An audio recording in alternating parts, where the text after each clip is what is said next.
परभणी शिक्षक शिक्षकेतर संघटना समन्वय महासंघाचा जिल्हाधिकारी कार्यालयावर महामोर्चा। परभणी शिक्षक आणि शिक्षकेतर कर्मचाऱ्यांच्या प्रलंबित मागण्यांकडे शासनाचे लक्ष वेधण्यासाठी शिक्षक शिक्षकेतर संघटना समन्वय महासंघाच्या वतीने आज जिल्हाधिकारी कार्यालयावर महामोर्चा काढण्यात आला। शिक्षक व शिक्षकेतर कर्मचारी यांच्या समन्वय समितीमार्फत हा मोर्चा कन्या प्रशाला येथून सुरू झाला। यामध्ये जिल्ह्यातील शिक्षक व शिक्षिका मोठ्या संख्येने उपस्थित होत्या। प्रमुख मागण्या या महामोर्चाद्वारे शिक्षकांनी आपल्या विविध मागण्या शासनासमोर मांडल्या। त्यापैकी काही महत्त्वाच्या मागण्या खालीलप्रमाणे आहेत। टीईटी निर्णयावर तात्काळ पुनर्विचार याचिका दाखल करावी। जुनी पेन्शन योजना ओल्ड पेन्शन स्कीम पुन्हा लागू करावी। सर्व शिक्षकांसाठी वैद्यकीय कॅशलेस योजना मेडिकल कॅशलेस स्कीम लागू करावी। शिक्षक सेवक योजना तात्काळ रद्द करावी। राज्यातील शिक्षकेतर कर्मचाऱ्यांची रखडलेली भरती त्वरित सुरू करावी। ऑनलाईन उपक्रम ऑनलाईन ऍक्टिव्हिटीज तात्काळ बंद करावेत। मूळ नियुक्तीच्या तारखेपासून निवासी शाळेतील शिक्षकांची सेवा सर्व लाभांसाठी विचारात घ्यावी। या व अन्य सर्व प्रलंबित प्रश्न प्राधान्याने सोडवावे। हा महामोर्चा शिक्षक आणि शिक्षकेतर कर्मचाऱ्यांच्या न्याय्य हक्कांसाठी काढण्यात आला, ज्यामुळे शासनावर त्यांच्या मागण्या पूर्ण करण्यासाठी दबाव वाढेल। परभणी जिल्ह्यातील सर्व शिक्षक व शिक्षकेतर संघटनेच्या वतीने आजचा हा महामोर्चा आयोजित केलेला आहे। एकूण शासनाच्या टीएटी धोरण असो, संच मान्यताचं धोरण असो किंवा पदभरती धोरण असो, या सर्व धोरणाच्या बाबतीत शासनाचे धोरण हे गळचेपी असून पूर्णपणे हे एकतर्फी निर्णय घेणार आहे। टीएटीच्या बाबतीत शासनानं 13/2/2013 रोजी हा निर्णय दिला होता की नवीन भरती संबंधी टीएटी असणं आवश्यक आहे, पण त्या अनुषंगानं सर्व शासन स्तरावर निर्णयाची अंमलबजावणी झाली। पण कालच्या माननीय सर्वोच्च न्यायालयाच्या निर्णयानुसार टीएटी ही सर्व शिक्षकांना लागू करा असा जो चुकीचा अर्थ काढून शासनाने परिपत्रक काढले, त्या विरोधात सर्व शिक्षक संघटना जे आक्रमक झाले असून त्यांना हा निर्णय रद्द करावा। 13/2/13 पूर्वी लागलेल्या सर्व शिक्षकांना टीएटी लागू करू नये, त्यांना सर्व सुविधा व सर्व म्हणजे योजनांचा लाभ द्यावा। त्याचबरोबर 15 मार्च 2024 ची संच मान्यतेविषयी शासनाचं जे धोरण आहे, त्या धोरणामध्ये पण सरकारनं वेळोवेळी केलेल्या बदलाची अंतर्भूत न केल्यामुळे सर्व शिक्षक अतिरिक्त होण्याची भीती झाली आहे आणि मराठी शाळा बंद होण्याची शक्यता असल्यामुळं याविषयी शिक्षक संघटना ह्या आंदोलनाच्या पवित्रामध्ये आहे। पाहायला गेलं तर टीईटीचा निर्णय हा केंद्र सरकारचा आहे।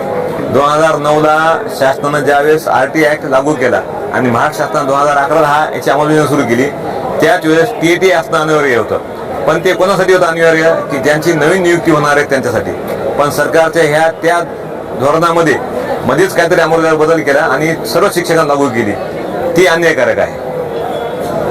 आज सर्व शिक्षक संघटनेच्या वतीने समन्वयाच्या वतीने हा जिल्हाधिकारी कार्यालयावर मोर्चा काढण्यात येणार आहे। आज जिल्ह्यातील सर्व शाळा बंद आहेत आणि सर्व शिक्षक हे जिल्हाधिकारी कार्यालयावर मोर्चा घेऊन जातात। यामध्ये शासनाकडून ज्या 2013 नंतर जे लागलेले आहेत त्यांच्यासाठी सीएटी कंपल्सरी आहे, परंतु जे आतापर्यंत पूर्वीचे लागलेले आहेत अशांसाठी सुद्धा सर्वोच्च न्यायालयाने टीएटी कंपल्सरी केलेली आहे आणि त्यामुळं शिक्षकांच्या मनामध्ये खूप मोठा असंतोष आहे आणि त्या असंतोषामुळं या ठिकाणी हजारोच्या संख्येने शिक्षक जमलेले आहेत। त्याचबरोबर या ठिकाणी खाजगी आणि जिल्हा परिषद या दोन्ही क्षेत्रातले शिक्षक आहेत, मग ती संच मान्यता असेल, विद्यार्थी संख्या असेल आणि या संच मान्यतेमुळे सुद्धा विद्यार्थ्यांचं पण नुकसान होणार आहे, कारण त्यांना आवश्यक असणारा शिक्षक आता मिळणार नाही, त्यामुळे विद्यार्थ्यांचं सुद्धा नुकसान आहे। आणि ह्या मोर्चाची दखल शासना जर नाही घेतली तर भविष्यामध्ये विद्यार्थी सुद्धा अशा प्रकारचे पालक आणि विद्यार्थी सुद्धा मोर्चे काढतील। आणि दुसरी एक या ठिकाणी मला सांगावं असं वाटतं की शासनाने 2005 पूर्वी नियुक्त असणारे जे कर्मचारी आहेत आमचे खाजगी संस्थेतील बांधव, ह्या बांधवावर खूप मोठा अन्याय केलेला आहे। जिल्हा परिषदचा शिक्षक असेल त्याची 2005 पूर्वी साधी जाहिरात जरी असेल तर त्यांना जुनी पेन्शन योजना लागू केलेली आहे आणि आमचे बांधव 90 पासून 95 पासून 2000 पासून शाळेवर कार्यरत आहेत, काही टप्पा अनुदानावर आहेत, परंतु अशा शिक्षकांना जुनी पेन्शन योजना लागू केलेली नाही। माननीय माजी मुख्यमंत्री आताचे उपमुख्यमंत्री एकनाथराव शिंदे साहेब यांनी सभागृहामध्ये सांगितलेलं होतं की या 2005 पूर्वीच्या नियुक्त कर्मचाऱ्यांचा पेन्शनचा प्रश्न आम्ही सोडवू, परंतु आणखी पण सोडवलेलं नाही। आमची शासनाला एकच विनंती आहे की आम्हाला भेदभाव करू नका, जिल्हा परिषद वेगळे आणि खाजगी वेगळे असं करू नये, कारण आम्हाला सुद्धा त्यांच्यासाठी सवलत देऊन आमचा हा प्रश्न 2005 पूर्वी नियुक्त कर्मचाऱ्यांचा प्रश्न सोडवा, या ठिकाणी मी एकच मागणी करतो। या शासनाच्या विरोधात शिक्षक विरोधी जे धोरण आहेत विविध, टीएटीची परीक्षा असेल, 2024 ची संच मान्यतेचा GR असेल, विविध जे काही प्रश्न आहेत या प्रश्नासंबंधी आज संपूर्ण परभणी जिल्ह्यामध्ये या ठिकाणी शाळा बंद करून आज शिक्षक या महामोर्चात सामील झालेले आहेत. विविध संघटनेचे पदाधिकारी, संघटनेचे शिक्षक आणि या मोर्चाच्या माध्यमातून शासनाला लक्ष वेधण्यासाठी आणि सगळ्यात जास्त टीएटीचा जो प्रश्न आहे तो शासन सांगतो कोर्टाच्या अधीन आहे, परंतु 2024 चा संच मान्यतेचा GR मध्ये हजारो शाळा बंद पडणार आहेत, हजारो शिक्षक एक्सेस होणार आहेत. तोही GR अत्यंत तुघलुकी GR आहे. टीएटीच्या संदर्भात सर्वोच्च न्यायालयाने जो निर्णय दिला आहे त्या निर्णयाच्या विरोधात उत्तर प्रदेशचं सरकार असेल, मिझोरमचं सरकार असेल, तामिळनाडूचं सरकार असेल, पुनर्लोकन याचिका दाखल केल्या, परंतु महाराष्ट्र सरकार मात्र उदासीन आहे.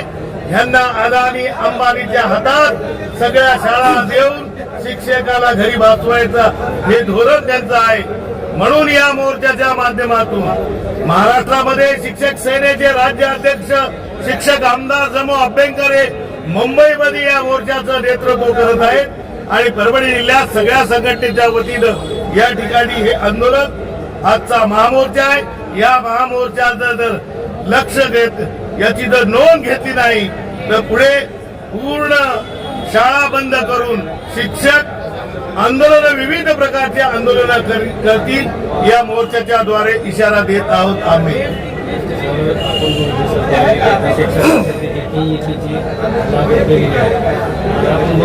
लोकप्रतिनिधी जे आहेत त्यांच्या शिक्षणाचा काय दर्जा असतो, काय वाटतं या संदर्भात? शिक्षकाला नेमणूक करतोच पात्रता परीक्षा डीएड बीएड असते.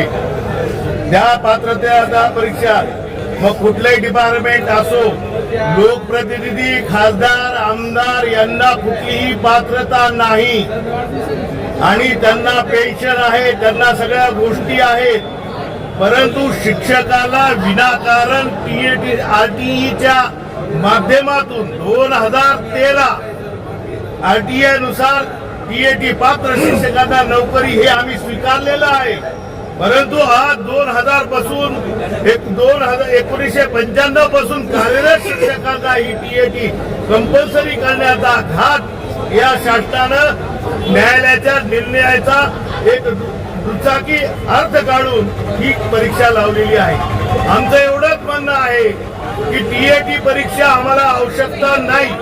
या सरकारने केंद्रात भाजप सरकार आहे, महाराष्ट्रात भाजप सरकार आहे. आरटीआयच्या कलम 96 ची दुरुस्ती संसदेमध्ये करून घ्यावं आणि सर्वोच्च न्यायालयाच्या निर्णयाचं स्वागत करावं, ती दुरुस्ती करून. आणि म्हणून एवन आता पोलीस डिपार्टमेंट आहे, पोलीस डिपार्टमेंट मध्ये आज जर PSI ला म्हणलं की तू 12 फूट उंची लांब उडी मारून दाखव, हे काही शक्य आहे का? मैदानावर परीक्षा त्यांच्या झालेल्या आहेत, त्यांनी पात्र झाले आहेत मैदानावर, आणि मग ते त्या ठिकाणी जर त्यांना जर अशा पद्धतीच्या परीक्षा लावल्या, फक्त शिक्षकाला घरी बसवण्याचा हेतू या शासनाचा आहे आणि खाजगीकरण करायचं, अंबानी अदानीच्या ताब्यात सगळ्या शाळा देऊन हे मोकळे राहण्याचा घाट या शासनाने घातलेला आहे. आणि या विरोधात शिक्षक सेनेसह तमाम सगळ्या संघटना आज रस्त्यावर उतरलेल्या आहेत. या ठिकाणी आम्ही शिक्षक सेना राज्याध्यक्ष जमो अभ्यंकर साहेब यांच्या नेतृत्वाखाली संपूर्ण महाराष्ट्रामध्ये शिक्षक सेना संपूर्ण ताकदीने या मोर्चात उतरलेली आहे. धन्यवाद.